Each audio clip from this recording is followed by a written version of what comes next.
Could you be banned from shopping online? Say what? I'm Kalila Reynolds, financial journalist and educator based in Jamaica. So Jamaica has been given 4 months to complete our plans to fight against money laundering and terrorism financing or risk being blacklisted. The Financial Action Task Force, FATF, is the global money laundering and terrorist financing watchdog. That agency researches how money is laundered and how terrorism is funded. It's also responsible for setting global standards. Another part of their job is assessing whether countries are taking effective action against these crimes. Part of that assessment is identifying countries that do not comply with the FATF standards. If the country repeatedly fails to implement the standards, then it can be placed under increased monitoring or be labeled a high-risk jurisdiction, more commonly referred to as the grey and blacklists. And this is not the one with Raymond Reddington. Jamaica has been on the grey list since 2020. FATF gave Jamaica a list of around 40 recommendations on how to address the gaps, and they gave us a deadline of January 2022 to fix it. So the time has been up.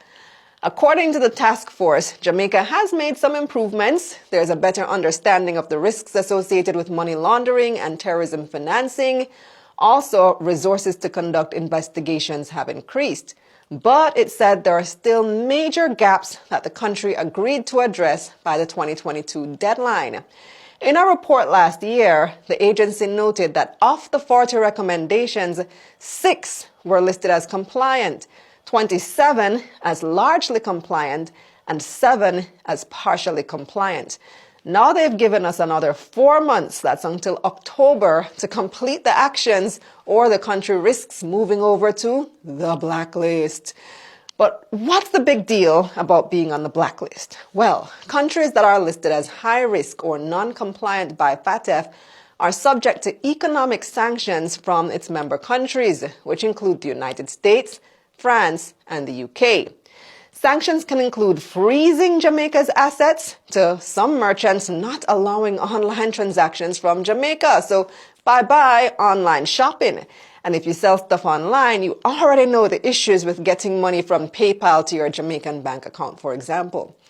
Plus, economic sanctions would make international trade extremely difficult. So all in all, being blacklisted is not a good thing. FYI, Jamaica wasn't the only Caribbean country to be given a warning to make things right by October. Barbados and Haiti were also warned. So what do you guys think about this news? Are you scared Jamaica might be blacklisted? Let me know in the comments. Go to the link in my bio and tap newsletter for money news like this straight to your inbox. Let's get this money.